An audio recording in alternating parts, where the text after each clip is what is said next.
Hi, happy Friday, Dylan. Thank you so much for joining us for our tips in 10 minutes. I'd love if you can kick us off by introducing yourself and talking a little bit about your background and how you work with WriterGirl. Yeah, so I'm Dylan Cahall. I've been an animator and in video production in various degrees for over about 13 years. I've been with the WriterGirl team for about 4 years, working on kind of a variety of projects, and really excited to talk a little more about explainer videos Yeah. and some of the benefits of them and some tips to help for the process. Yeah, I'm so glad that you are joining us for this conversation. I was just at a conference this week called Vive, and it was a combination of, I think, almost 8,000 different attendees, vendors, leaders in the healthcare space, all in kind of the health IT space. And talked to a lot of vendors, and the conversation around explainer videos, because everyone has these really complicated, complex businesses, and they're trying to tell their story about how they're adding value in the marketplace. So we talked a lot about explainer videos. So wanted to find out from you first, like in your words, what are some of the business challenges or marketing challenges more specifically that really create a good business case for an animated explainer video? A big marketing challenge is, especially for companies that have maybe a complex product or service, is concisely explaining that in a way that's people can understand but also are really engaged in.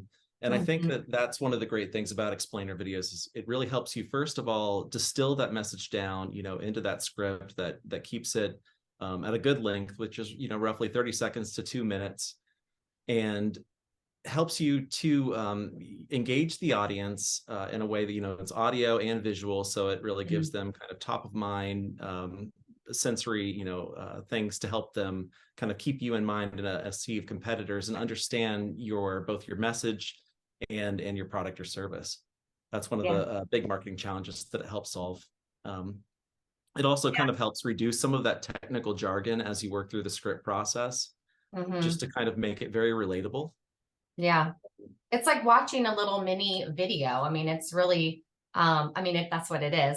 But I think what it does is it brings together all of the, kind of the workflows and what is the challenge that a business is experiencing? What is the solution that this organization is providing? What is the experience that they're getting? And what's ultimately the value in this nice little story? And being able to see it and hear it, like you said, I think really helps tell that story more concisely and clearly, which we're really passionate about here at WriterGirl. Yeah, definitely. So you've been doing this for a really long time. What are some of the things that you've learned over the years? Like maybe you've been able to overcome certain challenges, or you never to do that again, or I need to always have that. So what are some of the things that you've learned over the years?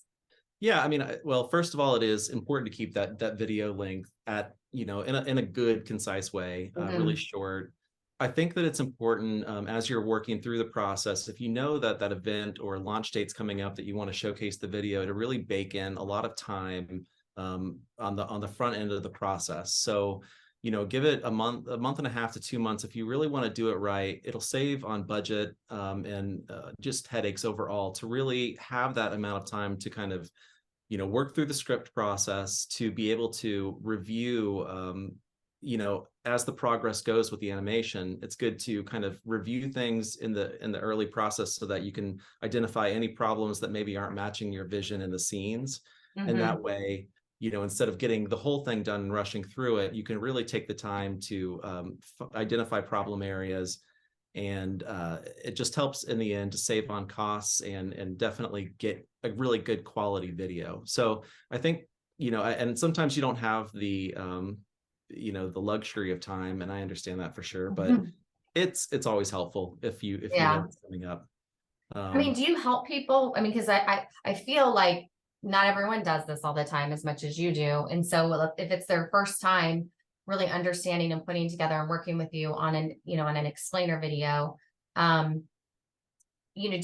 do you consult someone through it? I mean, I think about like the idea of these storyboards and the scripting. I mean, does it start with a storyboard? Does it start with a script? Kind of what's the workflow around? To me, yeah, it definitely starts with the script. It's good to, that message can really help sort of dictate maybe the style that you want to go in that first part of the process. It can be helpful to go online and maybe if you're able to find kind of examples of maybe animation styles that you like.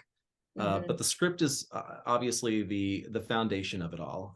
After that, storyboards, if you have the time to do them, and obviously the budget for it, are really great because you can, kind of see those visuals and help, brainstorm. I like to, respect, the client's process, and I've done it 1,000 different ways. It can certainly be where, they might lean heavily on me for the creative kind of direction of things. Or, it might be something where they have a very specific vision, and we really want to lock that down at that point in a storyboard, or what's called an animatic, where, I'll put everything on screen, tie it to the VO, but nothing will be moving, but you can see the visuals.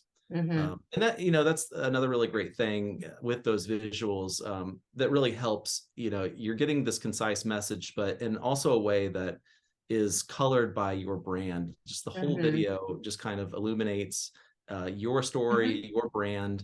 And, whenever people think of that message or maybe that complex product, they're thinking about it with your brand and your colors. And so that sort of thing is, I know that's a little bit on a tangent, but yeah. No, I think that's helpful. I mean, it's definitely a more immersive experience. I mean, when you're engaging in watching these short videos, I mean, you're experiencing the brand in a different way, which is, I think, super helpful. And I think, going back to this sort of workflow and storyboarding and kind of what the tolerance around budget and creative and, who's collaborating on this work. I think, what we have found, and you can tell me like how we've partnered on work for clients together is, having writers, that bring in some of that consultative upfront in terms of storyboarding or creative or scripting, and then working with you on the animation. Talk to us a little bit about that process. I mean, has that been helpful to you? Do you find like having these sort of SMEs involved in the project brings value as well? It's absolutely helpful to have as much communication with both the person writing the script and the client. It's, a lot of times there's kind of a side by side on a script that might have the visuals that are matching with what we're seeing on screen. And, the more kind of communication between kind of that three of us working together.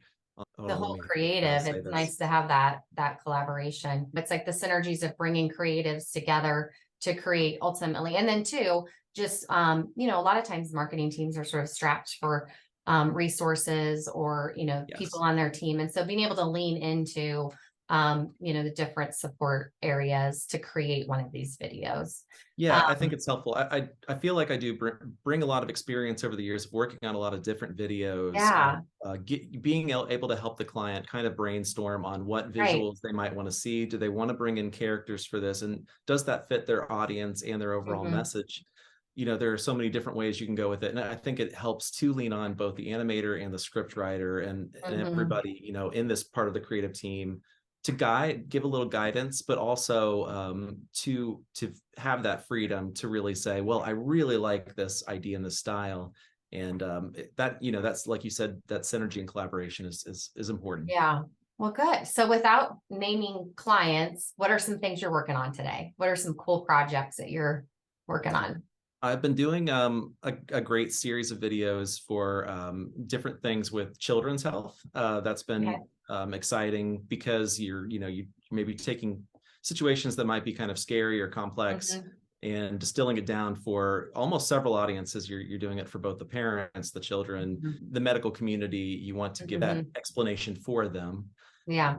Some other great things are, tech, I guess, kind of coming into some of the distribution worlds. It's exciting to see and help with how that's changing our world and explaining that in a way of the benefits of it. Those are always really fun videos. Yeah, talking about revenue cycle management with animation is more interesting than perhaps reading about revenue cycle management, right? Absolutely.